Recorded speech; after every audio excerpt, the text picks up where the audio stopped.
Yo guys, it's Michael from Chess Lifestyle, and today we are planning to train 49 minutes of chess. And I realized that there's a few little things that need editing. We have a new Patreon member, so I'd like to welcome Eero to the Patreon. But yeah, basically, this weekend I played a chess tournament. I released a video on it earlier today, and there's actually a lot to learn from the games, and I'm not including even the games that I mentioned in the video. So I like in between rounds I was like documenting some of the positions, documenting some of the games. And I realized that, today is no longer a Monday. I can't even use the excuse that in Seattle it's a Monday because it's not even a Monday there. But I realized that actually, it's funny to believe that playing chess all weekend and not cancelling any chess lessons means that you're basically working or doing chess from morning till night and having 4 hours sleep. And basically, yesterday was like a full recovery day. I literally couldn't do anything productive, even though I was trying to, which was probably a bad idea, which is why I'm probably a little bit sick right now. But hey ho, we're here now. We're going to train some chess. I want to train some chess regardless. And welcome to Space Lee. Sorry for having you to have to listen to my rant there. But okay, let's actually do some training. So I think the first thing I want to make some notes of is actually how well did I do? Like, because I mean the whole weekend was a blur really. Anything that happened after the team rapid play, it's kind of a blur, to be honest, because there was so much emotions and adrenaline that went into that team rapid event where we came second. Like I was like running on an empty tank for the rest of the tournament. But still, I kind of want to have a bit of an understanding, especially at least how my openings got on. So what I'm going to do, I'm going to take a look first at like each of the events and just make a quick tally of how my openings were scoring, and then I can maybe reflect on if there are like some lines I need to like look into perhaps deeper. Were you in Seattle this past weekend? No. I brought up Seattle because sometimes when I do like a Monday stream on a Tuesday, I can count it as a Monday stream because it's 12 hours, minus 12 hours GMT. But no, I've been in Malaysia the last month, so on the other side of the planet. But okay, let's try and remember. So this is the team rapid. So, what's the best way I can draw this up? Let's make like a Word document for you guys as well. Probably easiest is for me to just tally it on a scrap piece of paper, but kind of want you guys to see as well. By the way, WPS is like the best processor. Oh, didn't mean to click that. Oh god. Okay, opening, tally. Okay, let's do it like this. So first game, this is so harsh. I guess to be honest, I should really be judging. I'll judge both. I'll do it the Chess for Tigers way. So okay, I need to get better at clicking these buttons. So okay, we have C3. Oh my god, why? Yeah. C3 reverse Caro, and we have, what's the best way I want to do this? Okay, I'm going to write it like this, 1/0. So I was winning out of opening, drew the game. So, okay. Yeah, I promise this is gonna make sense very soon, I hope. Then my second game was Benoni. Again, this was, what type of Benoni was this? Okay, and this is white opening. I think having this kind of information is going to be useful. Black, so So what type of Benoni did I have? I think it was a bishop f4 Benoni. Benoni, bishop f4. Again, I mean, I was at least equal to the opening, probably better. And I lost. So that's one more thing. Then my third game with the white pieces. Who the hell did I play? White pieces. I remember my round 4, 5, 6, but who was my round 3? Ah, yes. Yes, it was a girl, and I played in London, and she played a very passive system, and I just completely crushed her. So I think it's just C3 London. C3 London, Misc, I'll just call it. And this was winning out of the opening, won the game. That's good. And then we've got Jivan, who actually we stayed in touch, so cool guy. And yeah, this was where I played some critical anti-English line. So this is anti-English critical E6 versus G3 line. I'll know what that means. And that I was winning out of the opening and won the game. Okay. And then this next one was mainline London bishop f5. So C3, London, main, bishop f5. I'd say I was probably just equal out of the opening, but then I won the game. Okay. And then against Kevin Mohan, this was again Benoni. What type of Benoni? This was Benoni with f4, bishop d5. Benoni, f4, bishop d5. And this was better out of the opening, and I won the game. Okay. So that's good. That's good. Let's keep going. So that was the team rapid. Oh, that's so interesting, actually, that had this been a rated tournament, would I actually have gained rating? Based on this? It's kind of cool. I'm pretty sure for the Blitz and Rapid I would have lost a lot of rating. Yeah, minus 35, I'm not surprised. But yeah, let's go through all of these as well, before we take a look at the individual games. Oh my god, this is a good test of my memory, like... Oh, god... As I said, everything after the team was really a blur, so...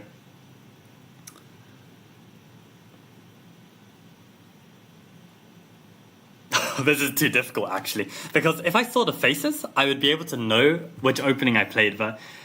Oh, wait, Halif. I remember Halif. Okay, we did speak. Yeah, I remember playing Halif. What? It was a Gurgenetzer modern? I think I was probably equal or slightly worse out of the opening, but I won. Yeah. Shogi Wen, bruh. I mean, as you saw how trash I was in that World Shogi League match, I don't think I'm going to be training Shogi anytime soon. I mean, maybe that's an argument to say I should be training Shogi, but no, I just played a Malaysian Rapid and Blitz tournament at the weekend, and I had the most epic team Rapid event, and this was the prize, so I'm super gassed. But yeah, if you want to experience some anime level team board game event, I recently uploaded a video about how our experience, and it was pretty epic, I think. I mean, we had no right coming second based on the players in the event, but okay, we really did well.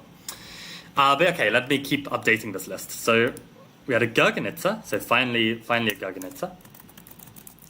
And what type of Gurgenetzer was this? This was, I want to say this is knight f3, knight c3 with e5. I think this was the kind of Gurgenetzer.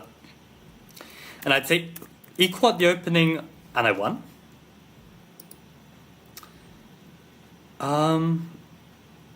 Second game, this was the quick draw, yes. Oh, this was a fun game, but I thought I was black. Oh, that must have been in a Blitz. No, I'm getting confused. I'm getting confused with this second round draw. I'm getting confused. Who did I play? Second round here and got a draw of the white pieces. Oh, I don't remember. Oh, it's actually too difficult.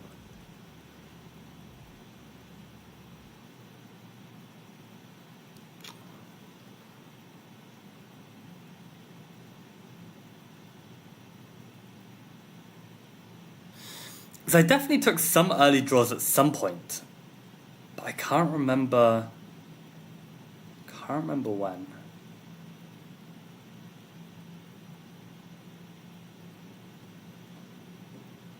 This game was a nice win. I remember this was black against Trompovsky, and this guy had just drawn an FM the round before, which I saw live. Yeah, he drew Nelson, so I watched this live, and then I was like, oh man, I have to play this underrated kid, but I really beat him. So okay, I don't remember what this game was.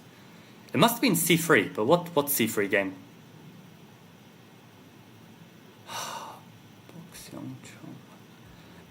If I saw his face, I would know who it is, but I just don't remember. Yeah, no, I got nothing. I got nothing on that one. So the next one was a Trompovsky. So Trompovsky, I'll call this Trompovsky Eunice because I learned this line from Eunice Papuenu, and it's a fantastic line. Fantastic line. I'm just gonna say better from the opening, and I won. Like I felt like completely killed him. And then Uzer. That's a game I should have won. I mean, I think again it was equal up to the opening. It was a Gurgenitsa. Gurgenitsa with D3. And this was probably equal from the opening. I missed the win at the end and I decided to chicken out with a perpetual because we both got really low on time. So it was a draw in the end. But definitely I had winning chances there.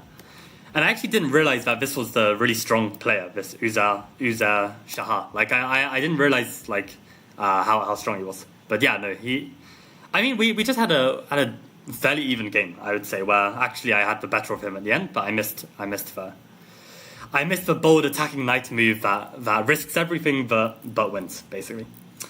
Oh, exciting. Okay, well, good luck to Space Lee. Yeah, hope the new job career goes well. And then yes, Tharvin. Right. This was the guy who tilted me and then I ended up losing a bunch.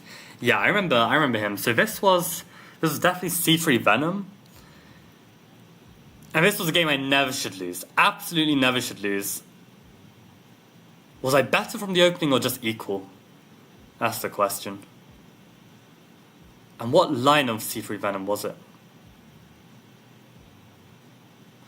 Oh, I remember this guy now. This guy played the best line against C3 Venom that there is. So I'm going to make a note of this. So this was like C3 London goated black line, which I'm not going to reveal to you guys. I mean, you're going to have to buy the course if you want to find out what the number one best line is for black, which I really find super annoying. But from the opening, God, do I count myself equal or even slightly worse?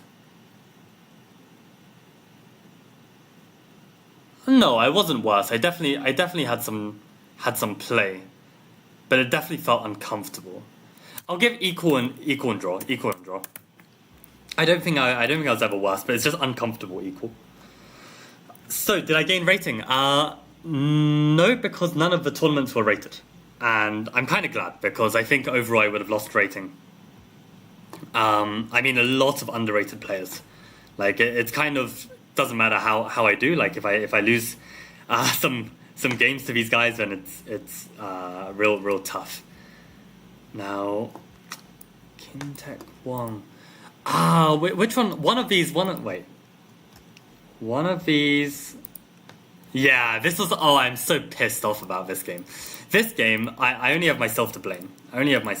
So this was again another Gurgenitsa D3, but I was actually much worse out of the opening, and then I lost, and worse due to own stupidity. So it definitely wasn't an openings problem. I basically just made a blunder, like really early on, and it was completely unnecessary. I didn't have to make that blunder. So yeah, but interesting to see that's the only like game I've really lost out of the opening. So that's good. Then no, who was this? Must have been C3 again. I won the last two C3 games. I don't remember these at all. But I definitely remember this game against Hong. I definitely remember this game. So this was knight f3, b3. And I ended up playing knight f3, knight f6, b3, b5. I think I ended up playing b5. Or did I? I think I did.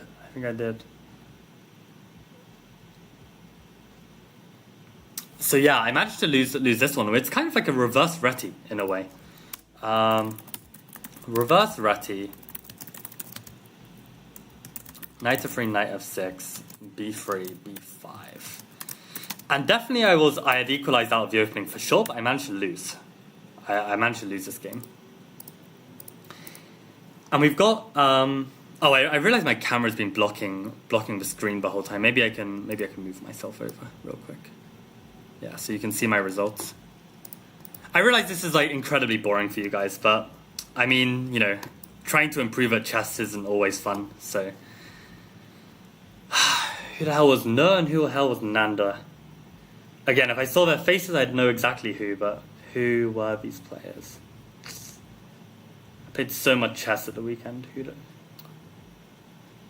Blitz.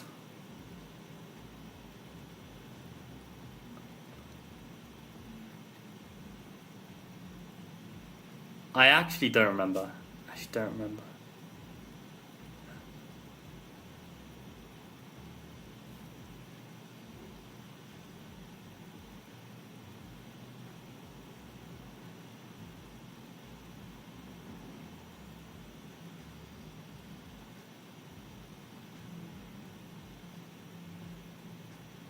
Don't remember these games at all. I mean, I guess they went well.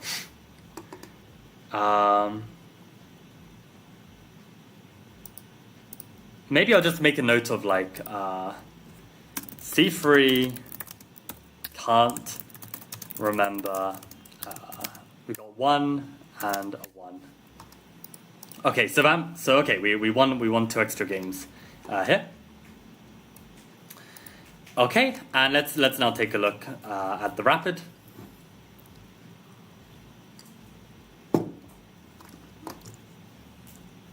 So this first game that I won, yeah, who was this against? I remember this player playing very well. Who was this against?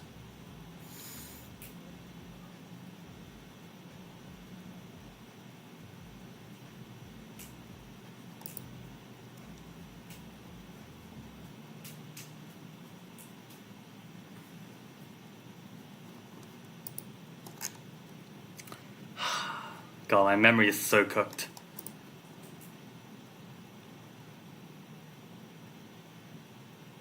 Okay, we can put this in another C3 win, which we don't remember the details of. And then we had a draw.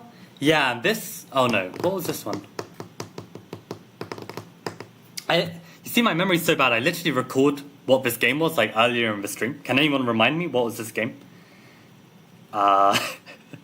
Not that I expect anyone is paying that close attention at this stage. Like, I mean, what was this game? Drew round 2 of black. Yeah, it was an early draw. Yes, I remember. It was a Gurganitsa Averbach. I've actually got the game notated, so we'll check that out soon. But this was a Gurganitsa Averbach. From the opening, I'll say equal and equal. Yeah, I mean, I think probably at one point I was better and one point I was worse. So that's probably around. Let's add this down here just to keep it a bit neater. Okay, and then we beat. Oh, this guy was 1900. Sweet. Oh, this was such a nice game. Oh, I didn't know that it was 1900. Damn. Okay, this one was one of my favorite games. I basically played the most boring London system line, but it's still imbalanced, and I managed to grind him out in like... Was that the game? That must have been the game. That was definitely the game. Yeah. Oh, that's cool. I managed to beat a 1960 with that line. I didn't realize he was 1960. That's amazing. Okay, so that's c3, London, e6, kill the game. So obviously it's a draw, but I managed to win. Fantastic. Then we played against Hariharan Mohan.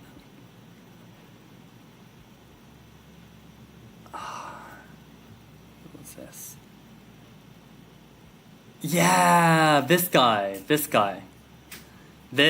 Oh man. Okay, this was a Reti. I tried experimenting with Reti, and it backfired. So let's do this. Reti.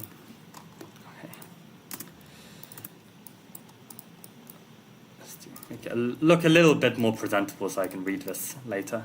So Reti, this was Reti Kid. And I was definitely I think I was even better out of the opening, to be honest. Quite frankly, I was better out of the opening, and I lost. And we're going to get onto this later, but the reason why I lost this was because he had a dubious sacrificial attack on my king. And I felt like it wasn't going to work. But he went for it anyway. And I quickly realized it doesn't matter if it doesn't work. If I've only got 5 minutes to calculate this, good luck to me finding the most accurate defense and surviving. And of course I just got crushed, right? I mean, this kid had like some insane attacking instincts. I'm weak at this kind of defense. And yeah, I got killed. So yeah, really interesting to reflect on this one. And then, yeah, these final 3 draws, it looks like, maybe I just, agreed draws. But no, these were all bloody fights to the end. So, Iron Meta...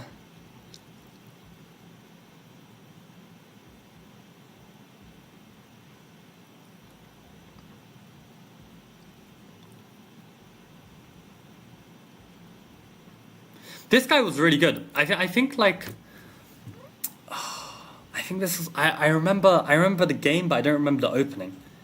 I think, I sacrificed something, and then he sacrificed back to make it a draw. What was the opening?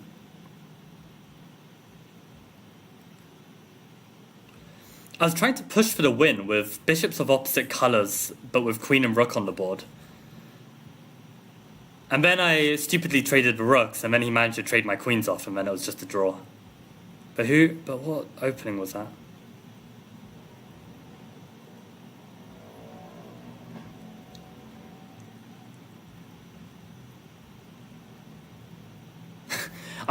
You know what? I don't remember what opening. I'm gonna call it Black Misk.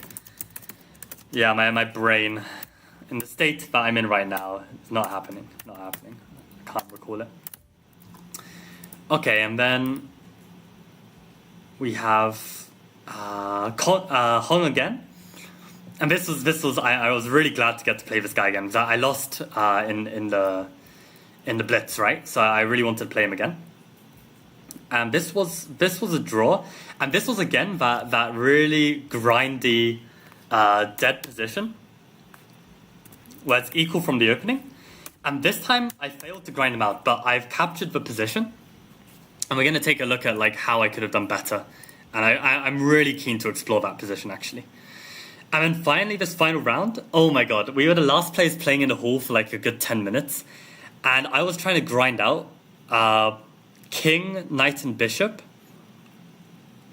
against king and knight.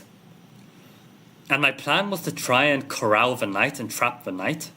Well, at one point I was trying to go for checkmate, and then the next moment I was trying to corral the knight, but I kind of failed.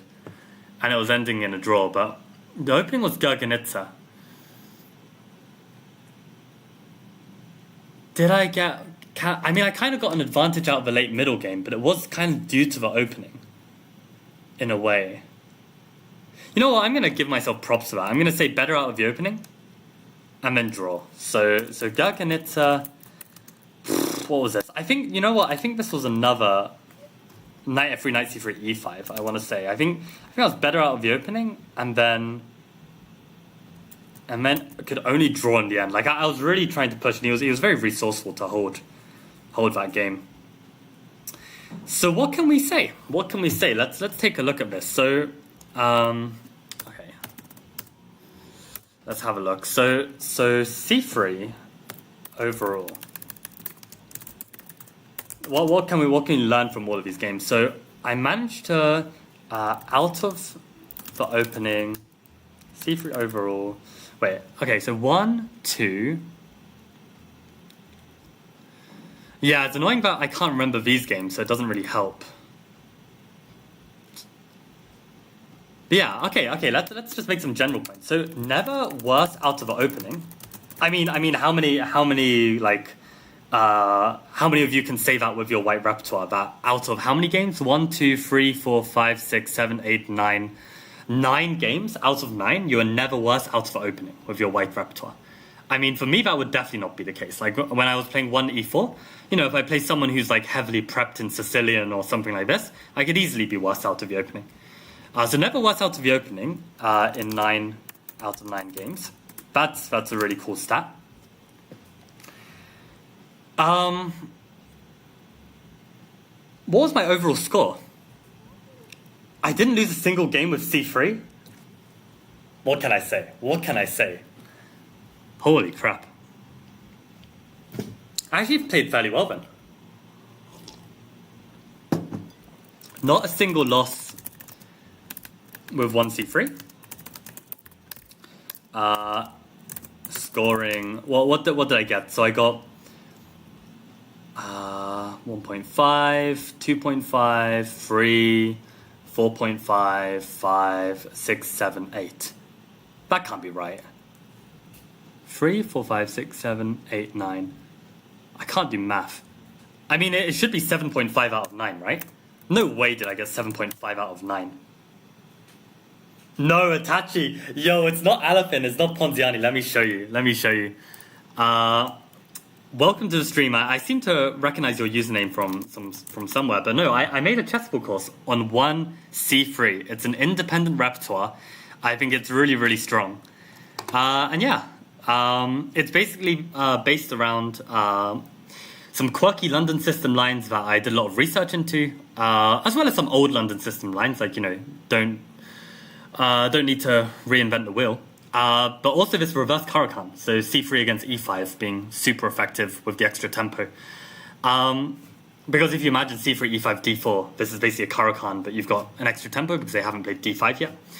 But yeah, no, this is my course, and yeah, 7.5 out of 9. There's no way. I must be tripping. Holy crap! Which just says it all. Am I 1, 2, 3, 4, 5, 6, 7.5 out of 9? Bruh. Am I only lost? Okay. Let me put white overall. Or maybe, okay, let's just keep it over. C3 overall. Reti overall. I'll put maybe opening might not be the issue. My keyboard is having a stroke. Might not be the issue. But the issue might be me. And what I mean by that is that, you know, like when we saw the Reti, like I got a great position out of the opening, and I just couldn't deal with the tactical complications against this tactically strong junior. Like it was just too difficult. It was just too tough. So I think that's really interesting. I mean, at this moment, yeah, like this is why it's so important to run some stats like this, right? Because in the tournament, at this stage of a tournament, right? Like when I was playing this round 4, I was on 2.5 out of 3, which is a really good place to be, like 3 rounds into a tournament. And I wanted to play for the win. And I was thinking, like, well, you know, maybe c3, like, it's not, maybe, you know, I could draw, I could lose, or something like this. And Reti, yeah, I feel like I can outplay this junior, or something like this. And actually, yeah, now seeing my results of 7.5 out of 9, like, yeah, I shouldn't be afraid to play my c3 repertoire. I remember kicking myself as well, because he played a King's Indian, and my c3 repertoire against King's Indian, like, I feel like the lines are so strong. So, yeah, basically, I think sticking to c3, especially in these time controls, I think that's something cool to see. So okay, that's really, really enlightening. Let me make opening tally / results for Malaysia Rapid plus Blitz 2024. Okay, you know what? I'm gonna save this document, and just in case I reveal any sensitive files, let me just get off that. Michael Chess. Where should I put this? Maybe tournaments. Malaysia Rapid and Blitz results. Yeah. Okay. So let's come back. Right. So yeah. Now let's take a look at our black repertoires. Right. So we have Benoni overall. So in fairness for the Benoni, I only came up against the Benoni, played the Benoni against 2 of the strongest opponents that I had. And I got 1 win, 1 loss. And it looks like maybe I need to, like, the opening, like, itself isn't the problem. It's kind of like my middle game play afterwards.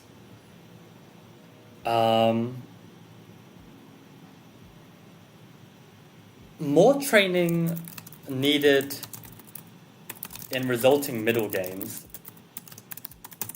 Consult Fritz Trainer Benoni file, because I have this very old-fashioned Fritz Trainer on like Benoni middle games, and I think that's maybe something I could work on to improve my Benoni skills, and also analyze.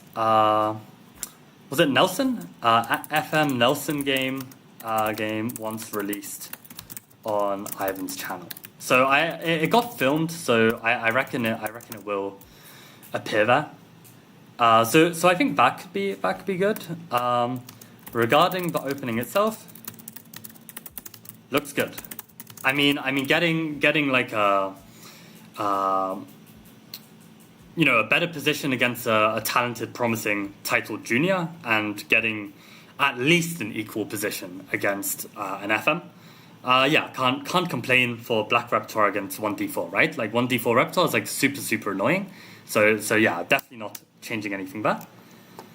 Then for the Gergenitsa, let's see how well this actually did, because I love my Gergenitsa modern. I mean like it would break my heart to ever leave this opening. But it looks like, yeah, from the black side, I was equal in all 3. Oh, look at that. Some nice results. Oh, except for this one.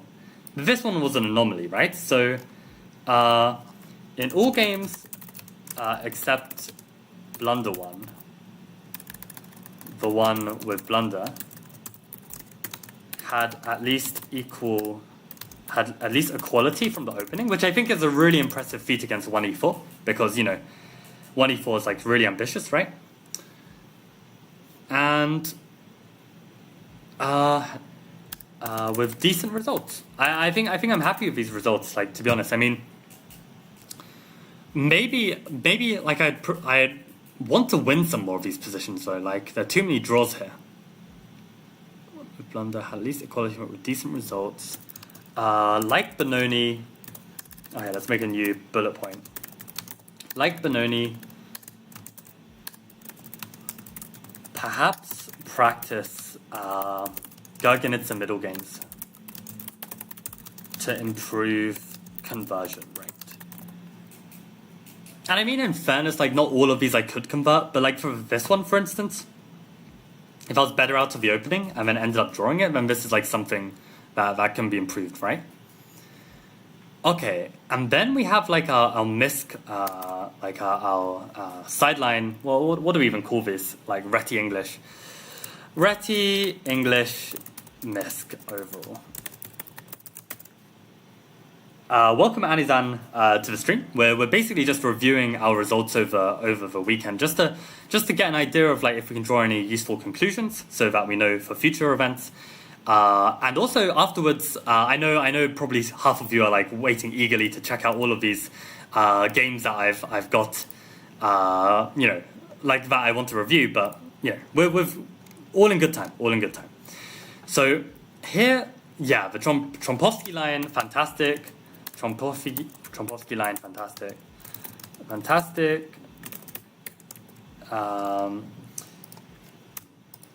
This was my first competitive game of playing this out. Yeah, so this Trompovsky line that Jonas recommends is fantastic. Really, really happy with how that went.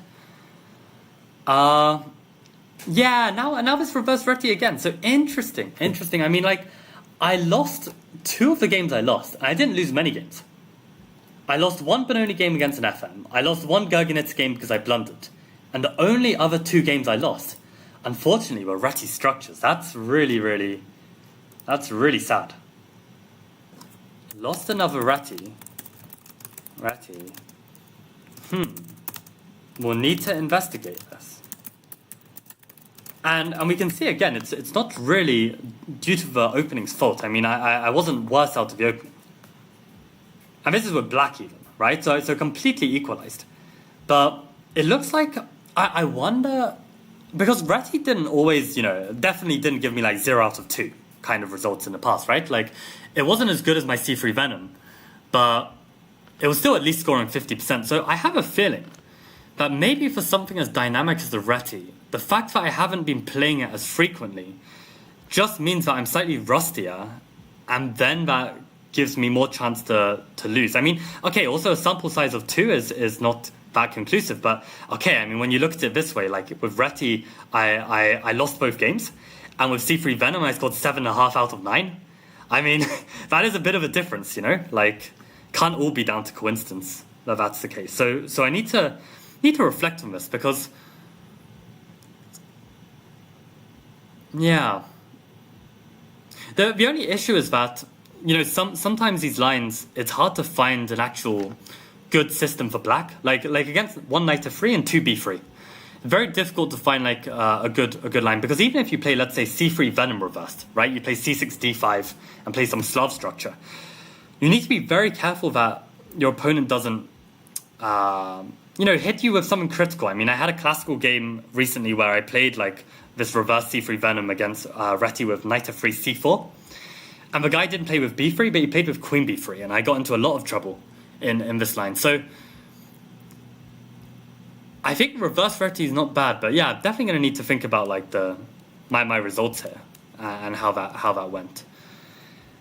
Welcome Hakeem to the stream, and yeah, glad chat can say hi to each other as well. Yeah, basically I'm taking a look at all my results from the weekend, where I had like a number of games, so I mean, like, it's really good to just have a look at how you got on, basically. And I really surprised myself. I scored 7.5 out of 9 with C3. Like, I didn't realize it had gone that well, and that's why you've got to check in with your results, right? Because had I not done this, I would have thought that I was just scoring like 50% or something. But no, it's quite different. And then this anti-English line. Yeah, this critical English line. Fantastic. Yeah, so I'm really glad that came up, and yeah, if you stick around for the stream, you're going to find out what that line is. I don't mind sharing it. I mean, if I end up playing someone who is going to prepare against me, and they've watched like, I don't know, 40 minutes of my stream, I mean, honestly, like, so be it at that point. So okay, let's now take a look. So let's just have some final thoughts about all this. So I only lost 4 games. 2 of the games are Reti structures. One of the game was because I blundered, and I wasn't like composed during the game at all. Basically, I was like rushing back from somewhere, and I started the game like 20 seconds late. I then made a blunder in the opening. It was a real mess. So that one is kind of like, don't put yourself in that situation in the first place. But then the only other game I lost was the Benoni game against the FM. But yeah, he played it really well, to be fair. Like the way he sacked the exchange and turned things around. I mean, I can't blame myself too much for that loss. But yeah, maybe if I can cut out the Reti and find something different, but very interesting. Very, very interesting. Yeah, this is very interesting what you're doing here. I agree. I mean, probably most people are bored to death, but I think it's always useful to do this. So when you have enough games to like draw some conclusions, I think it just helps you go on the right path. Because imagine, let's say, like, I mean, this is one thing actually. Okay, prime example. Recently, it has crossed my mind that maybe I should change my white repertoire, learn the Trompovsky, and learn this repertoire, because I think this is actually a really sick repertoire if someone ever wanted to learn it.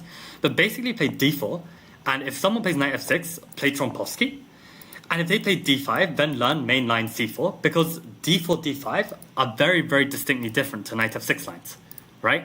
So you can get Trompovsky in half your games, and d4, d5 in the other half your games. A bit like with the black pieces, you might get Gergenitsa in half your games against 1e4, and modern Benoni against half your games against 1d4, right? So your white repertoire basically gets split in half like this. And I thought this was like a really cool idea, and like I thought maybe it's like more nuanced and I'll enjoy this, but why would I do this when I'm getting 7.5 out of 9 with my current repertoire? Like there's no reason to change it. So that is why I think like doing these kind of like statistics, it saves a lot of time and probably benefits my results. Like no matter how good my skills are at this d4, d5 and learning this Trompovsky, I mean, I don't think I can beat 7.5 out of 9. So yeah, no need to change, basically. Let me make a note of that. So no need to change white rep. Okay, so let's go through one by one, and we'll start with we'll just go chronologically. So this was in the Team Rapid.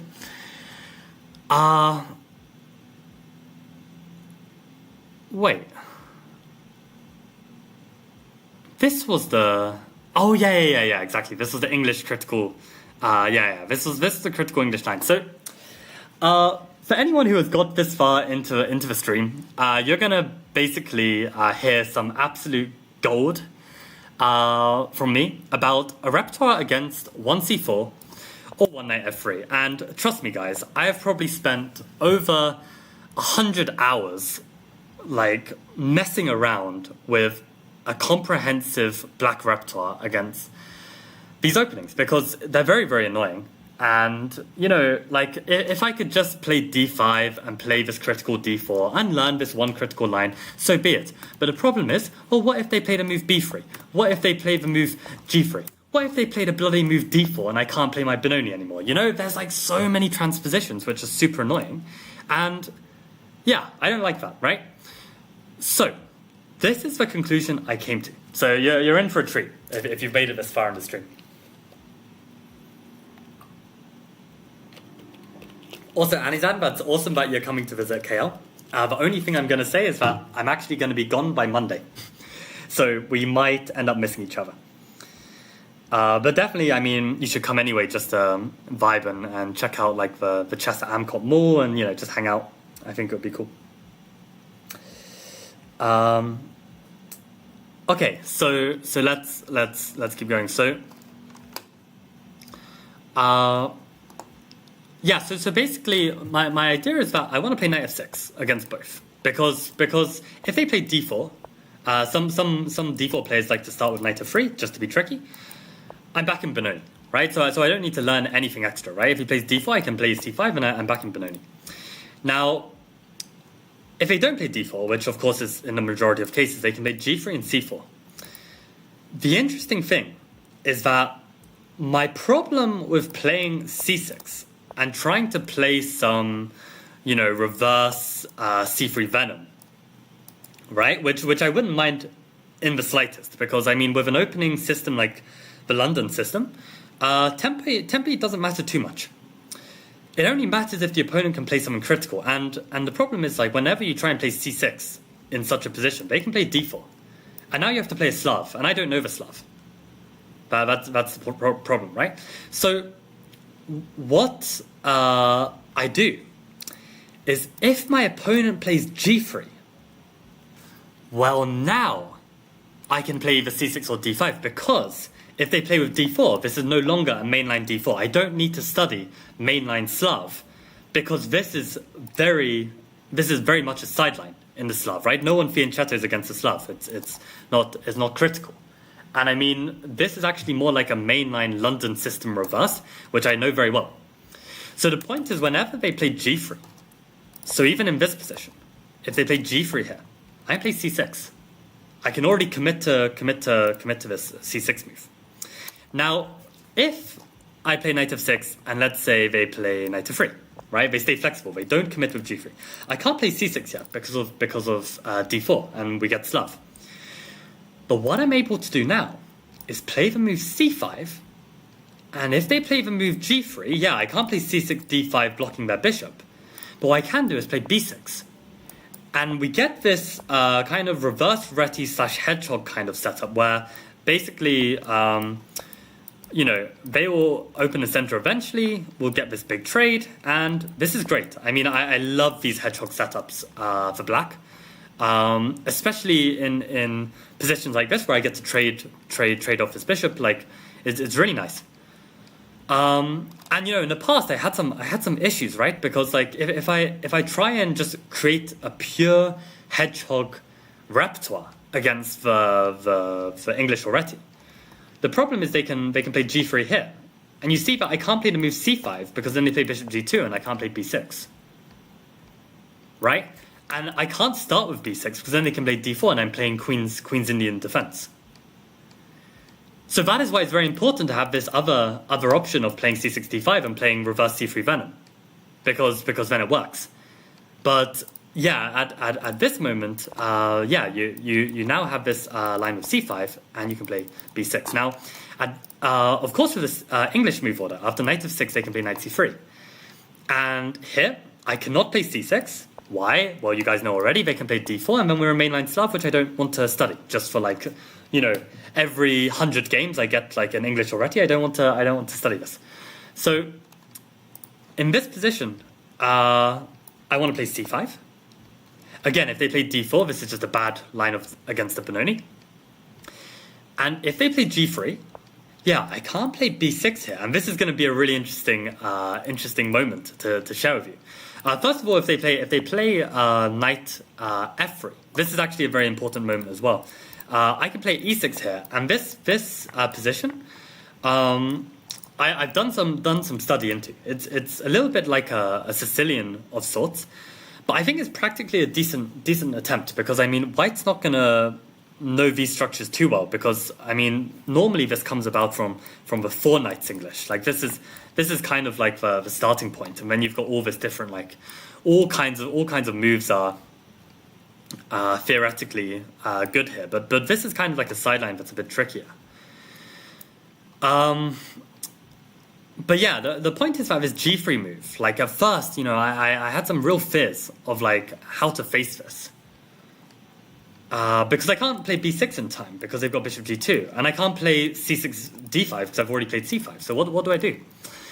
And the amazing thing in this position is I can stay flexible with e6, and the brilliant detail is that the only good move here for white is knight f3, in which I can play b6, and then we get our hedgehog structure, right? And the point being is, if they play bishop g2, which seems like the most natural, annoying move, because now I can't play b6, I can't play c3 Venom reverse. Well, this is actually bad. Minus 0.2. And the point is, I played d5. Normally, I'm not a fan of playing like this, but it really is effective, because either they play like this kind of dragon setup where I can play d4 here, and I should probably investigate this a little bit further. Like, why is this actually so strong for me? Let's say they just develop their pieces. Where am I putting my pieces? So this is actually one thing I haven't done enough, maybe. Yeah, so firstly, they can never attack this without ruining their structure. And I can always play like this, I think. Let's say it develop. What is their plan? Let's say they just play like, I don't know. Can they get away with b3? Rook c8. I guess I'm going to just play on the queen side eventually. Okay, let's just make a bunch of moves back and forth and see how does Engine try and convert this. So bishop f6. Rook e8. Knight e7 maybe with this idea? I don't know. Let's have a look. Got knight d5. And now we go for b5, okay. And even knight c3 or c4. So indeed, this is the plan. Okay, good to see. So we evacuate everything from this long diagonal. And then we try and advance our queen side in this manner. Okay, that's really good to see. So, yeah, maybe I got a bit lucky then that my opponent didn't play d3, because this is something I haven't looked into. But what I have looked into is this d4 move. And the point is I can take, they can't play like some knight f6 Scandinavian kind of stuff because their knight is attacked. So they need to take, in which I attack the queen. Let me just make sure they need to take here. Yeah, they do need to take. Let me just confirm why this is so bad. Bishop b4, bishop d2. Oh, I even like bishop c5. Bishop c5 is a really annoying move. Like, just protect this pawn. We're a pawn up, this knight is completely stuck, but bishop blocks these pieces. Yeah, I can remember that. So yeah, that's fine. Knight c6. I want to check out this queen a4 in a bit as well, but it's crazy, right? Like, I just play a few critical moves, and after 8 moves, the guy already blunders, unfortunately for him. Plays knight b5, and obviously I just win a piece. And this position, I felt like I converted it really well. Like, I was winning after a few moves. I took, and yeah, I played this bishop a3 because my plan is if he takes, I want to take on c3. And I didn't really want to take on c3 here, where he can hit my queen, and I have to move my queen again. So I wanted to develop a piece, get closer to castling, get in bishop b2, take it like this, and then I brought the other knight in again. Not castling just because I have calculated and I see that there's no way they can exploit my open king. And the position like ended in a few more moves. Like it was completely over. But of course, yeah, at this moment my opponent should play knight e4. But I was looking into this. This is actually really difficult for him because I can take. The bishop is a bit exposed on e4. I give a check. And then what's my move here? Do I remember? I think it was queen e7. Yep. And then I want to say it was like some d3 idea eventually. Maybe now. Yeah, d3, exactly. Yeah, so all of these annotations that I'd done, like this was kind of like something I did like after the game, basically, just in the break. I was just having a look at this. Actually, let me know, guys, like which overlay you guys prefer more. Do you like the simple, just full screen, or do you prefer the kind of snazzier overlay? But yeah, this looked very convincing to me. I mean, we have this huge pawn on d3. I've got all these threats as well. Yeah, like the king's not casting in time. This is just really, really strong. So yeah, this line is just really good. So that is how to face the English and Reti if you happen to be a Benoni player and have happened to have studied my C3 Venom course, so you can play the reverse. I mean, yeah, like you have to have quite a niche set of skills, but okay, it's a solution. What if they play knight f3 b3? Very good question, Anizan. Let's actually take a look. And this was actually where I messed up in my either Blitz or Rapid game against Hong, where I played. I think I played b5 here. Well, I don't remember. Maybe I played c5 even, and we got just like a symmetrical pawn structure, and it was just like completely dead from the opening. But yeah, it became a very tense, closed middle game battle. But yeah, against this move, I think I have a choice. I can probably get away with d5 because here there's not going to be critical queen b3 stuff, and I think this is just going to be decent London. I think I'm very happy with this. Like they can try play like some King's Indian type structure, and yeah, so maybe against b3 I can already opt for this stuff because I don't think they can play d4 with as much conviction anymore. I mean, I can play c6, and this isn't really like some critical Slav. See, I can already play bishop f5. This is very different to the Slav. Like in the mainline Slav, you can't get away with bishop f5 without extreme tactical complications, which you need to study. So, yeah, basically this is definitely not a mainline Slav, and this is just very fine. So actually, yeah, thanks for the question, Anizan. I think this is what I'm going to do in future. Like, as we learn from this, yeah, maybe I'll make a note here. Next time,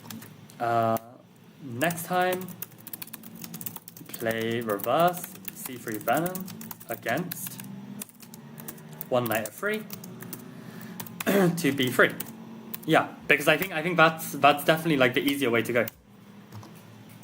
And I mean, as we saw, c3 Venom scored 7.5 out of 9. Like, you know, this opening is cracked. So like, no need to avoid it. Like if we have a chance to get into it. And actually, I'll be able to put it to the test because I believe I'm going to Amcot Mall on Saturday, and I think Hong is going to be there, so I can challenge him to like a few games and practice this against him and see if I can crush him. Yeah. Okay. Let's look at the next game.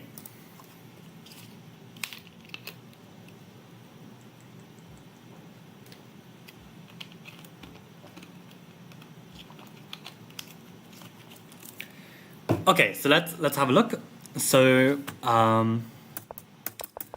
yeah, this was like mainline London, where he plays the new mainline of bishop f5. I play queen b3.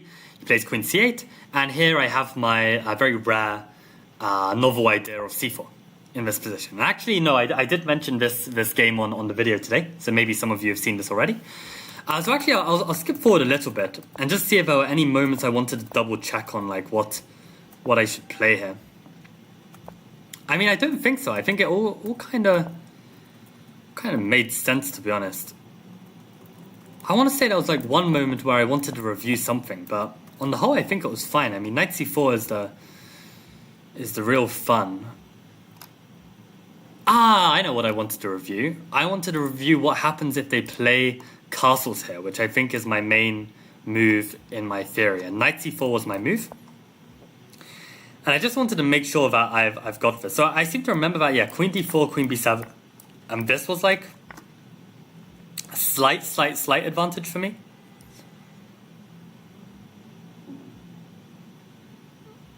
But what would be a natural move here for black? Let's say they just play one slow move. Put the rook on the d file. And let's say they just start, I don't know, how can we make some nothing moves to black? I just want to again see what is the main plan for white here. Let's just I don't know, play h6. So queen d6, trying to trade queens. Interesting how that might be useful. We do have a difference in pawn structure, very slightly, but should this be in our favor or not? And they actually do want to trade queens. So what happens here? Also, knight takes d6 is... Oh no, it's just equal. Okay, I thought it was a blunder for a second. So, what happens if we get this? Then b4. And we fix the pawn. Right. So we've definitely got chances to fix the pawn and pressure the pawn, right? We've got the bishop and the rook. So, okay, that's something really good to have seen. That in this kind of resulting position, the a6 pawn, maybe we can try fix it and make use of this. So I think that as a plan is really good. And I think, like, that's already good enough. Like obviously when we actually play out the position, we'll come up with more ideas, but just having even just a tiny little bit of like wisdom in the resulting middle game is very useful, right? So now we know maybe this a6 pawn can be targeted with this b4 push. So the knight on c4 is not just attacking this way, but also supporting this fixing of the pawn. Cool, very cool. Okay. Yeah, let's keep going. Or do I want to take a break there? You know, I think, guys, I think I want to take a break. I think I'm gonna save the rest for Wednesday's stream. Which, given my schedule on Wednesday, unless I am extremely efficient with my life, probably is gonna have to get pushed into Thursday. But we'll see. We'll see. I think I will take a look at these individual rapid and London grind positions. Another day. Because I definitely want to check them out. But definitely useful to have gone through this. I think, and I would definitely recommend you try and do the same, because you can really learn so much about what actually needs fixing. And actually maybe I should. I